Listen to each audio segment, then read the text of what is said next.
यती महाराज आपल्याला खरोखर हाताला धरून एक एक पायरी वर नेत आहेत. ध्यानधारणेतली विघ्नही पाहिली आपण. गुरुप्रचिती, आत्मप्रचिती, शास्त्रप्रचिती याचाही अभ्यास केला. आता पुढे जायचे कुठपर्यंत? तर वेदांत. वेदांत म्हणजे श्रुती. श्रुती म्हणजेच वेदातला मुख्य सारभाग आहे. आणि ह्याच्यामध्ये काय सांगितलंय तर जीव ब्रह्म ऐक्य सांगितलंय. तिथपर्यंत नेत आहेत. आता पुढच्या कडव्यामध्ये 5वं कडवं आहे ते असं आहे, षड्लिंगानी वेदांताचे अद्वैतामधि तात्पर्य, निश्चय हो निश्रुत्यनुसारी युक्ती ते अवधार्य, देह प्रत्यया विरहित रंग विब्रह्मानंदी रंगाते, महापुरुष हो बोला बोला तथास्तु तथास्तु तथास्तु ते. षड्लिंग. लिंग म्हणजे काय? आधी लीनम अर्थम गमयती तर लिंग, लपलेला अर्थ स्पष्ट करणारं ते लिंग असं म्हटलेलं. लिंग म्हणजे लक्षण. गीतेत सुद्धा आपल्याला आलंय, कैर्लिंग स्त्रीन गुणानेता. हे लिंग म्हणजे काय तर ब्रह्म ऐक्य रूप हेच वेदांताचं खरं तर सार आहे. आणि षड्लिंगानी त्याचा निश्चय होतो, ते पुन्हा ठसतं. ही वेदवाक्य म्हणा किंवा ही अनुमान आहे त्याच्या साह्याने सिद्ध झालेलं असल्यामुळे मला ते बुद्धीमध्ये धारण करण्यासाठी योग्य आहे, अवधार्य आहे ते. आता त्यामुळे माझी देहाची जाणीव जी आहे ती क्षीण होत जाते किंवा नाश पावत जाते. आणि मग मला त्या ब्रह्मानंदाच्या रंगामध्ये रंगून जाता येते. रंगून जायचे आपल्याला. कसं रंगून जायचं तर त्याचाही थोडासा अर्थ आणखीन समजावून घेणार. षड्लिंग. प्रत्येक गोष्टीला, प्रत्येक ग्रंथाला 6 लिंग आहेत, 6 लक्षण आहेत. उत्तम ग्रंथ कुठला तर त्याच्यामध्ये उपक्रम असायला पाहिजे आणि उपसंहार असायला पाहिजे. अगदी भगवद्गीतेचंच उदाहरण घ्या. 2रा अध्याय आहे तो उपक्रमात्मक आहे, की पुढे काय काय विषय येणार आहेत हे 2ऱ्या अध्यायामध्ये त्याची नुसती झलक दाखवलेली आहे. तो उपक्रमात्मक आहे. आणि 18वा अध्याय उपसंहारात्मक आहे. अगदी दासबोधाच्या सुरुवातीला सुद्धा समर्थ म्हणतात, श्रोते पुसती कोण ग्रंथ काय बोलिले जी येथ. ह्याच्यामुळे काय प्राप्त होतं हेही त्यांनी पहिल्यांदाच सांगितले. आणि शेवटी पुन्हा सांगितलंय, झाले साधनाचे फळ, संसार झाला असं फळ. सुरुवात आणि शेवट एकच आहे, उपक्रम आणि उपसंहार. 2रा आहे अभ्यास. अभ्यास म्हणजे काय? पुन्हा पुन्हा वारंवार अभ्यास. आता गीतेमध्ये 30 वचनं कितीतरी वेळेला आलेली आहेत. दासबोधामध्ये म्हणा, कुठल्याही ग्रंथामध्ये वारंवार समजावून सांगावं लागतं, कारण अध्यात्म विषय हा एकदा ऐकून समजत नाही. अभ्यास. 3रं आहे अपूर्वता. त्या ग्रंथामध्ये काहीतरी वेगळेपणा पाहिजे, पण तरी सुद्धा तो श्रुतीला आधारभूतच पाहिजे. वेगळेपण, अपूर्वता पाहिजे, पण तरी श्रुती प्रामाण्य पाहिजे. 4था त्याचं अंग आहे ते म्हणजे फल. ग्रंथ वाचल्यानंतर काय फळ मिळणार आहे?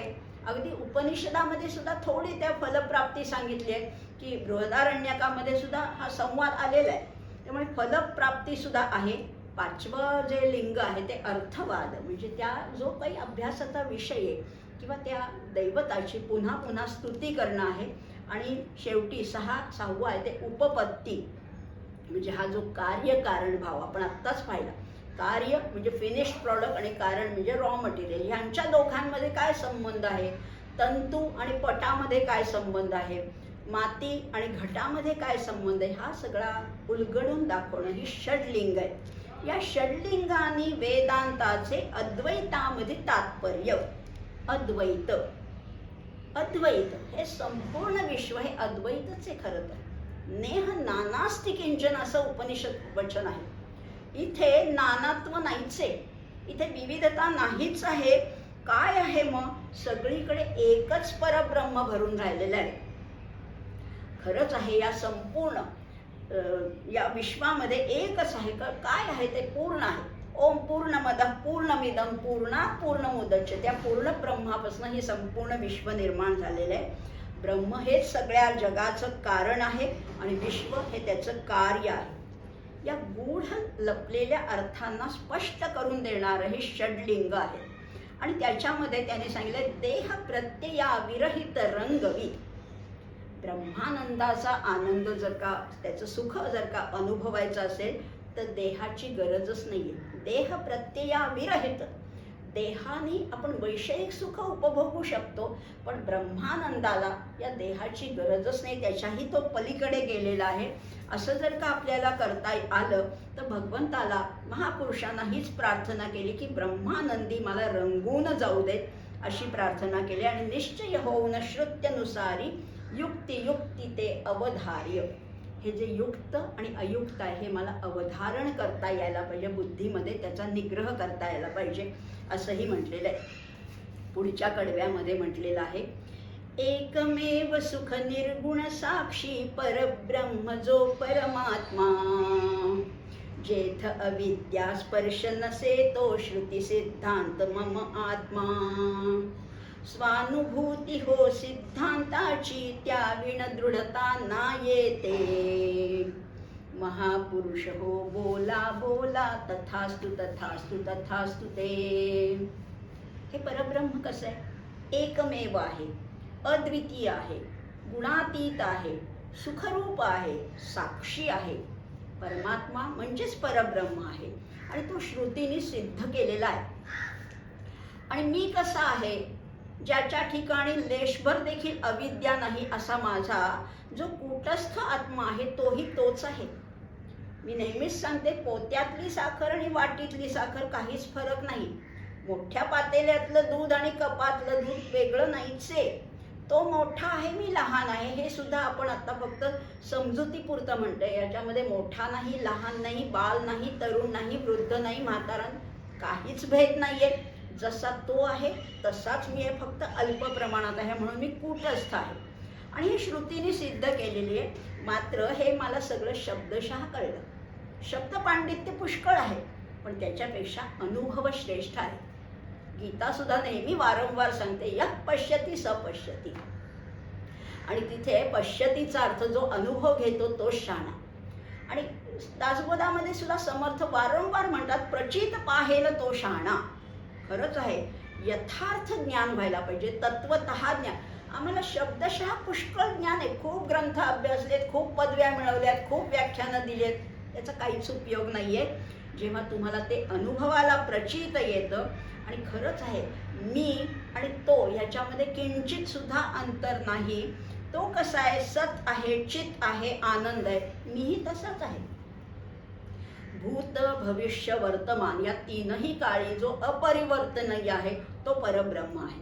चित म्हणजे दुसऱ्या साधनाची अपेक्षा न ठेवता जो स्वयंप्रकाशी आहे तो परब्रह्म आहे. आणि आनंद स्वरूप तो आहे, म्हणजे कसा आहे? तो नित्य आहे, निरतिशय सुख म्हणजे आनंद आहे. तो उपाधिरहित आनंद देणारा आहे आणि तो स्वतः आनंद स्वरूप आहे. त्याला देश काल वस्तू परिच्छिन्नता बिलकुल नाहीये, कुठलेही त्याच्यामध्ये भेद नाहीयेत. असा अभेद जो आहे तो अभेद मला होता येईल का? मला त्याची प्रचिती येईल का? खरं वस्तुतः मी तोच आहे, पण माझ्यावर उपाधी आहे. हे हृदय माझं विशाल करता येईल का? आज हृदय मम विशाल झाले, त्यात पाहुनी गगन लाजले. आकाश सगळ्यात आपण विशाल मानतो, पण मला आकाशापेक्षा सुद्धा विशाल होता यायला पाहिजे. अगदी परब्रह्माच्या इतकी विशालता माझ्यामध्ये येईल का? आणि तीच प्रार्थना केली आहे, महापुरुष हो बोला बोला तथास्तु तथास्तु तथास्तु ते. पुढे म्हणतायत, ऐशा परिरे श्रवणी मननी निदिध्यासनी चित्त जडो, साक्षात्कारे ब्रह्मात्मैक्ये जीवन मुक्ती सौख्य घडो, कृतार्थ हो निकृतज्ञतेस्तव पराभक्ती हो दासाते, महापुरुष हो बोला बोला तथास्तु तथास्तु तथास्तु ते. आता मला या मार्गावरनं चालायचंय. नवविधा भक्ती आपल्याला माहिती आहे, श्रवण आहे, मनन आहे, निदिध्यासन आहे, पण ह्याचा मला ध्यास जडायला पाहिजे. काहीतरी करायचं म्हणून कर्म नाही करायचं, त्याचा ध्यास लागला पाहिजे. कशासाठी? तर ज्ञान माझं दृढ व्हायला पाहिजे. आत्ताचं माझं ज्ञान वरवरच आहे, ते घट्ट व्हायला पाहिजे. आत्मज्ञानाचा साक्षात्कार मला घडायला पाहिजे आणि याच्यातनं मला जीवनमुक्ती हा चौथा पुरुषार्थ साध्य करायचा आहे. खरं म्हटलं तर मुक्तीचे 3 प्रकार आहेत बरं का. क्रममुक्ती आहे, जीवनमुक्ती आहे किंवा सद्योमुक्ती त्याला म्हणतात, आणि तिसरी आहे विदेह मुक्ती. या मुक्त व्हायचंय म्हणजेच हा चौथा पुरुषार्थ जो आहे, धर्म अर्थ काम मोक्ष, याच्या चौथ्या पुरुषार्थापर्यंत मला जायचंय. आणि हे कुणाच्या साह्याने होणार आहे, याच्यासाठी मला सहाय्यभूत कोण कोण आहे, तर आराध्य दैवत माझं आहे, गुरु आहेत आणि ग्रंथ आहेत. यांच्या साह्याने मला पोचायचे, त्या मुक्तीपर्यंत पोचायचे. पण तरीसुद्धा पोचले तरीसुद्धा ह्या दैवताला विसरायचं नाही. कृतार्थ होऊन कृतज्ञतेस्तव. नेहमीच आपण म्हणतो की ग्रॅटिट्यूड, कृतज्ञता आपल्या मनात पाहिजे, तरच तुम्ही अध्यात्म साधना करू शकता.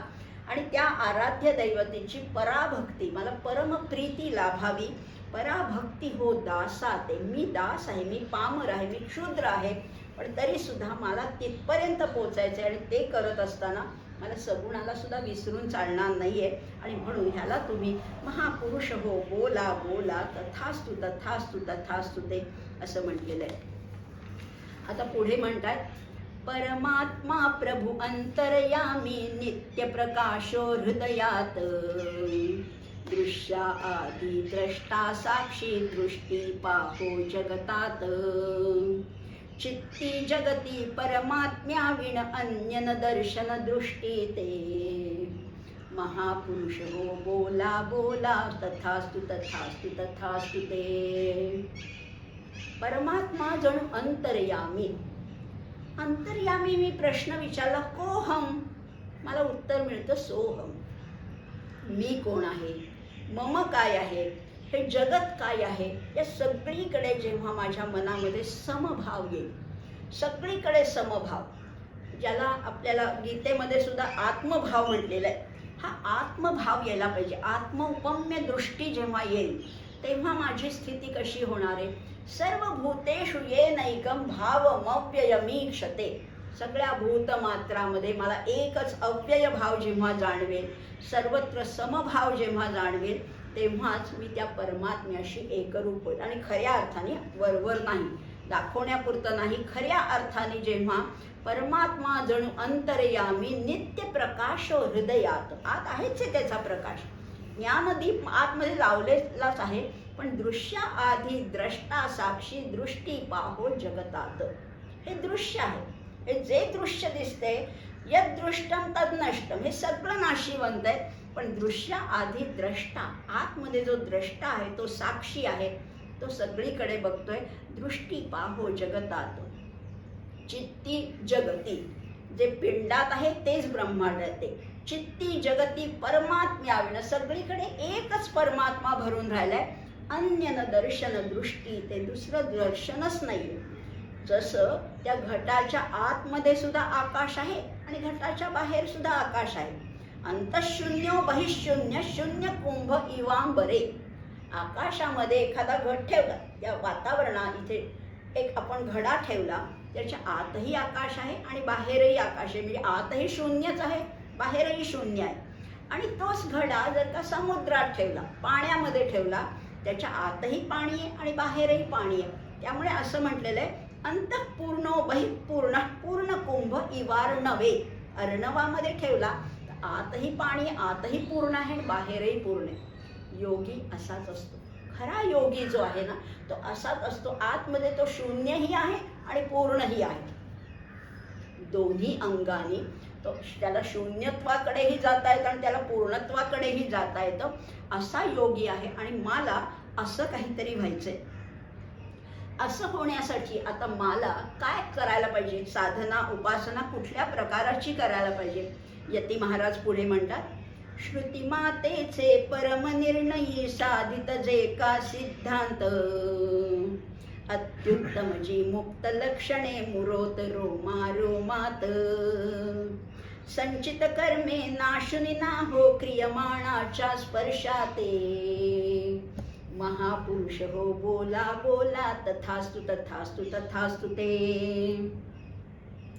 गीता, वेद, उपनिषद या सगळ्यामध्ये जी श्रुती वचनं सांगितलेली आहेत, जे श्रेष्ठ सिद्धांत सांगितलेत, त्याचा जेव्हा मी अभ्यास करत असतो, तर अभ्यास हा वेगळा बरं का. आपण मगाशीच पाहिलं, अभ्यास वेगळा आणि अनुभूती वेगळी. पण आता काही माझ्यामध्ये दृश्य लक्षणं सुद्धा यायला पाहिजे. कुठली लक्षणं यायला पाहिजेत. अत्युत्तम जी मुक्त लक्षणे मुरोत रोमा रोमात. मुक्त पुरुष आपण बघतो, अगदी सगळे आपले संत आहेत, आचार्य आहेत, या सगळ्यांमध्ये वेगळी काहीतरी लक्षण आहेत, सामान्य जनांपेक्षा वेगळी लक्षणं आहेत. ही माझ्यामध्ये येतील का? माझ्यामध्ये यावीत असं मला वाटतंय, ती माझ्या रोमात मुरावीत. माझ्या अगदी शरीराच्या अणुरेणूमध्ये, पेशीमध्ये, रोमामध्ये, कणाकणामध्ये ही मुक्त लक्षणं जणू काही मुरावीत असं मला वाटतंय. आणि ती मुरण्यासाठी माझ्या संचित कर्माचा आधी नाश व्हायला पाहिजे आणि त्याने क्रियमाणाला स्पर्श करायला हवा. आत्मा कसा आहे? आत्म्याचं वर्णन बृहदारण्यकामध्ये याज्ञवल्क्य मैत्रेयी संवादात केलंय. तिथे याज्ञवल्क्य म्हणतात, आत्मा वा अरे श्रोतव्य, द्रष्टव्य, निदिध्यासितव्य. किंवा तत्वमसी या वाक्यामध्ये सुद्धा माझं आणि त्याचं ऐक्य सांगितलेलं आहे. श्वेताश्वतर उपनिषदामध्ये सुद्धा या मुक्त पुरुषांची लक्षणं फार सुंदर सांगितलेली आहेत. अध्यात्म मार्गावर ज्याची प्रगती सुरू आहे, ज्याची वाटचाल सुरू आहे आणि जो बऱ्याच अंतर कापून आलेला आहे, बरीच त्याला सिद्धी प्राप्त झालेल्या आहेत, अशा व्यक्तीची लक्षणं सांगताना श्वेताश्वेतर उपनिषद असं म्हणतं. त्याच्यामध्ये कुठली लक्षणं आहेत? लघुत्वम आरोग्य मलोनुपत्व, वर्णप्रसादम स्वर सौष्ठवम च, गंध शुभो मूत्र पुरीशमल्पम, योग प्रवृत्ती प्रथमाम वदंती. लघुत्व, शरीराला एक प्रकारचा हलकेपणा आला पाहिजे. हलकेपणा, वजन कितीही असो पण शरीर आपलं आपल्याला तरी हलकं वाटलं पाहिजे. लघुत्वम. आरोग्य, आरोग्य मिळतंच. अध्यात्म मार्गाने प्रगती करत असताना आपोआप आरोग्याचा अनुभूती येतेच, कारण सगळी तिथे अमृत रसच पाझरत असतं. त्यामुळे लघुत्वम आरोग्यम अलोलुपत्वम, तिथं पायरी कधीच मागे पडली, लोलुपता नाहीये, लोभ नाहीये. वर्णप्रसादम, अशा व्यक्तीचा वर्ण सुधारत जातो, त्याच्यामध्ये एक तेज, एक वर्चस्व प्राप्त होतं. वर्णप्रसादम स्वर सौष्ठवम च, स्वराला एक प्रकारचं माधुर्य येतं, गोडवा येतो. गंध शुभो, त्याच्या अंगाला एक सुंदर असा गंध यायला लागतो. गंध शुभो मूत्र पुरीशमल्प, मलमूत्राचं जे विसर्जन आहे ते कमी कमी प्रमाणात व्हायला लागतं. आणि योग प्रवृत्ती प्रथमाम वदंती, असं त्याचं वर्णन केलेलं आहे. ही लक्षणं अल्पांशाने का होईना माझ्यामध्ये यावीत अशी त्यांना प्रार्थना केली. महापुरुष हो बोला बोला, तथास्तु तथास्तु तथास्तु. ते संचित कर्म जे आहे, माझं साठलेलं जे कर्म आहे ना, ज्याला अजून भोगायची वेळ आलेली नाही, अशी कितीतरी कर्म आपली संचितात जमा होत असतात. जी कर्म फळ द्यायला तयार होतात त्याला प्रारब्ध असं म्हटलेलं आहे, आणि जी रोज आपण करत असतो त्याला क्रियमाण म्हटलेलं आहे. अशा या संचित कर्मे नाशुनी ना हो क्रियमाणाच्या स्पर्शाते, महापुरुष हो भोगा बोला बोला, तथास्तु तथास्तु तथास्तु. ते शेवटच्या कडव्याकडे आलो होतो आपण, 9 कडवी झाले. आता शेवटचं कडवं तर आणखीन आपल्याला खरंच म्हणजे प्रापंचिक माणसांना लक्षात ठेवण्यासारखं आहे. काय आहे? आपण सारखे तक्रार करत असतो की माझ्या वाट्याला असं दुःख आलं, मला हेच भोगावं लागलं, इतकी संकट आली, अशी माणसं भेटली, वाईट माणसं भेटली, आमचं काय प्रारब्ध भोग आहेत. पण हे भोगायचेच आहे. प्रारब्ध हे भोगूनच संपवायचं आहे. आणि इथे यती महाराज म्हणतात, शुद्ध भोग जे प्रारब्धाचे आनंदाने भोगावे, शरीरवर तो शास्त्राधारे अंती तव अजपद पावे. यती नारायण प्रार्थित प्रभुवर प्रसन्न वदले, तथास्तु ते. महापुरुष हो बोला बोला, तथास्तु तथास्तु तथास्तु ते. प्रारब्धाचे भोग भोगत असताना आनंदाने भोगायचं. भोगावं तर लागतंच. प्रारब्ध हे भोगल्याशिवाय सरत नाही. जर तुम्ही ते टाळलं, काही अंगठ्या, काही गंडे दोरे, काही माळा, काही कुठली असं काही केलं तर ते भोगण्यासाठी पुन्हा जन्म घ्यावाच लागतो. प्रारब्ध हे भोगल्याशिवाय संपणार नाहीये. मग ते रडत खडत कशाला भोगायचं? रागद्वेष रहित, कर्तृत्व भोक्तृत्व भाव विरहित असं आनंदाने भोगावं ना. भोगायचं तर आहेच आहे. जी दुःख वाट्याला आले ती संपणार नाहीये, ती भोगूनच संपणार आहे. उलट मी तर म्हणते, प्रारब्धाचे जेवढे वाईट भोग आपल्या वाट्याला येतील तेवढी चांगली त्याची कृपा आहे असं समजावं. म्हणजे काय होतं सांगू का, प्रारब्धाचे भोग हे जर का भोगूनच संपायचे तर ह्याच जन्मी माझे सगळे भोग संपून जावे आणि मला पुन्हा या जन्म मृत्यूच्या फेऱ्यात अडकायलाच नको. माझ्या हातून शास्त्र विहितच कर्म घडायला पाहिजे. म्हणजे जो माझा वर्ण आहे, जो माझा आश्रम आहे त्या अनुकूल असं विधिवत कर्म माझ्याकडनं घडायला पाहिजे. आणि मग मृत्यूनंतर मी काय होणार आहे, जर प्रारब्ध इथेच भोगून संपवलं ना तर पुढे ते भोगण्यासाठी जन्म नाही आहे. आणि म्हणजेच मला प्राप्त होणार. अजन्मा म्हणजे मी पुन्हा जन्माला येणार नाही आणि जन्माला आलो नाही की मृत्यू नाही, संपलं. इथेच ते चक्र आपल्याला तोडायचे. आणि म्हणून हे शुद्ध भोग जे प्रारब्धाचे आनंदाने भोगावे. शरीर वरतो, शरीराला त्याचे भोग आहेत ते भोगू देत ना, शरीराचे भोग त्याला भोगू देत. पण तू शरीर नाहीयेस. शरीर वरतो शास्त्राधारे अंती तव अजपद पावे. रामकृष्ण परमहंसांची गोष्ट सांगतात. त्यांना तोंडाचा कॅन्सर झाला होता. त्यांना बंगाली मिठाई खरं तर खूप प्रिय होती. तेव्हा काही शिष्य त्यांना म्हणाले की तुम्ही कालीमातेचे एवढे भक्त आहात, कालीमातेला सांगा ना की माझा आजार जरा बरा कर म्हणजे मला खाता येईल. तेव्हा ते म्हणाले की कालीमाता मला म्हणेल की एवढ्या तोंडाने कोण खाते, तूच तर खातेस ना मिठाई. की इतके भक्त जे मिठाई खातात ते तुझंच तर तोंड आहे, त्यामुळे तुला वेगळी प्रार्थना करायला नको. इतकी जी या शरीराविषयी अनासक्ती पाहिजे. जशी कबीरांच्या गोष्टीत मी नेहमीच सांगते, कुत्ता जाने और चमडी जाने.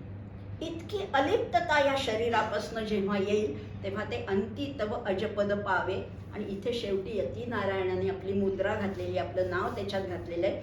यती नारायण प्रार्थित प्रभुवर.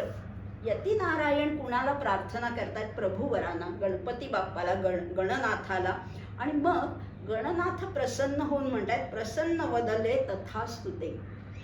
महापुरुष हो बोला बोला, तथास्तु तथास्तु तथास्तु ते.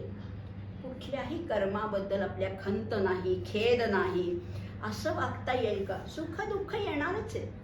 जणू काही जसे ऋतू येतात जातात तशी सुख दुःख येणारच आहे. आयुष्यातील सुख दुःखाची मजसी का बाधा. जीवन नामक यज्ञातील या दोन्हीही समिधा. परंज्योतीला असोत अर्पण, अवघ्या दैवगती. परम सद्गुरु परमार्थाप्रत न्यावी माझी मती. अशी प्रार्थना केलेली आहे. अशीच प्रार्थना यतीनारायण याच्यात करतात. आणि ह्या 10 कडव्यांचं हे अतिशय मार्गदर्शनपर काव्य आहे. हे पद्य जे आहे ते सगळ्यांना मार्गदर्शनपर आहे. ह्याच्यातला आपण आज अगदीच थोडक्यात त्याचा आढावा घेतला, पण त्याच्यातल्या प्रत्येक शब्दाबद्दल बोलू तेवढं कमीच आहे. जणू काही उपनिषदाचं हे अगदी एक छोटी पुस्तिकाच असावी इतकं ह्याच्यामध्ये उपनिषदाचं, वेदाचं वर्णन आहे, शास्त्राचं वर्णन आहे. आणि शेवटी म्हणतात, प्रसन्न गणनायका तुझ असो दुजी प्रार्थना. तथास्तु म्हणूनी मुदे करीती लोक जे गर्जना. तयास सकला सुखी करुनी दे सद्वासना. स्वधर्म मती भक्ती दे सुजन संगती याजना. आता ही प्रार्थना यतीनारायणांनी आधी केली. आता या प्रार्थनेची फलश्रुती सुद्धा सांगतायत. ही प्रार्थना तर त्यांनी केली, गणनाथाकडे त्यांनी ही प्रार्थना केली. पण ही प्रार्थना ज्या कोणी त्याचा आनंदाने उच्चार करेल, म्हणजे माझ्यावर तू प्रसन्न झालाच आहेस गणनायका, तू माझ्यावर प्रसन्न झालाय, आता तुला आणखीन एक प्रार्थना करतो, आणखीन एक तुझ्याकडे मागतो. जे जन तथास्तु म्हणून आनंदाने गर्जना करतील त्या सगळ्या लोकांना तू सुखी कर. जे कोणी हे पद्य म्हणतील त्या सगळ्यांना तू सुखी कर. त्यांना सद्वासना दे, स्वधर्म मती दे, भक्ती दे, आणि सगळ्यात महत्त्वाचं म्हणजे सज्जन संगती दे. संसारातील अडचणींचा एकदा परिहार झाला ना की माणूस सुखी होतो, आणि सुखी झाला की तो परमार्थाकडे थोडा वळतो. भुकेला माणूस कधी अध्यात्माकडे वळत नाही. भुकेला पोटी, उपाशी पोटी कधी परमार्थ अध्यात्म ज्ञान सांगूच नाही. आधी त्याच्या संसारातल्या अडचणींचा परिहार व्हावा. समर्थही आमचे हेच म्हणतात, आधी प्रपंच करावा नेटका, मग धरावे परमार्थ विवेका. आणि त्याच्याच जोडीला मला सत्संगती दे, म्हणजेच आपोआप माझे कुविचार विक्षेप सगळे नाहीसे होते. अगदी शंकराचार्यांनी त्यांच्या उपदेश पंचकामध्ये सुद्धा म्हटलेलं आहे, संग सत्सु विधीयताम भगवतो भक्तिर्दृढाधीयताम. एकदा सज्जन संगती लाभली ना की दृढ भक्ती व्हायला लागते. भक्ती ही घट्ट रोवून आपल्या अंतःकरणात राहते. अशी भक्ती मला दे, अशासाठी मला सुजन संगती दे, अशी प्रार्थना आपल्यासाठी यती महाराजांनी केलेली. गणपती बाप्पांनी सुद्धा त्याला तथास्तु म्हटलेलं आहे. सगळे महापुरुष आपल्या या प्रार्थनेला प्रतिसाद, न्यूटनचा नियम आहे, ॲक्शन असेल तर रिॲक्शन आहे, साध असेल तर प्रतिसाद आहेच. तुम्ही प्रार्थना केली तर ते तथास्तु म्हणायला तयारच आहेत, तथास्तु म्हणणारच आहेत. कोण म्हणणार आहेत? महापुरुष म्हणणार आहेत, देवता म्हणणार आहेत, यती महाराज म्हणजे संत म्हणणार आहेत. आपल्याला ह्याच प्रार्थनेला फळं पाहिजे, आपल्याला वरदान पाहिजे आणि ते आपल्याला आज भरपूर प्रमाणात मिळालंय. तथास्तु तथास्तु तथास्तु ते असं म्हणून महापुरुष हो बोला बोला, तथास्तु तथास्तु तथास्तु ते असं म्हणून आपण याची सांगता करणार आहोत आणि इथेच थांबूया. पण त्याच्याकडे या नवीन वर्षाच्या निमित्ताने आपण ही प्रार्थना तर केलीच आहे आणि प्रार्थनेला त्यांनी आपली हाक ऐकलेली आहे, प्रतिसाद सुद्धा दिलेला आहे आणि परमेश्वर तथास्तु आपल्याला म्हणतोय. आता हे नवीन येणारं वर्ष मात्र आपल्याला आरोग्यपूर्ण व्हावं, समृद्ध संपन्न तर मिळावंच, पण सगळ्यात महत्त्वाचं म्हणजे आपल्याला स्वास्थ्य सगळ्यांना लाभावं, अशीच त्याच्या चरणी प्रार्थना करूया आणि थांबूया. सर्वेपि सुखिनः सन्तु, सर्वे सन्तु निरामयाः, सर्वे भद्राणि पश्यन्तु, मा कश्चित् दुःखमाप्नुयात्. ओम शांती शांती शांती.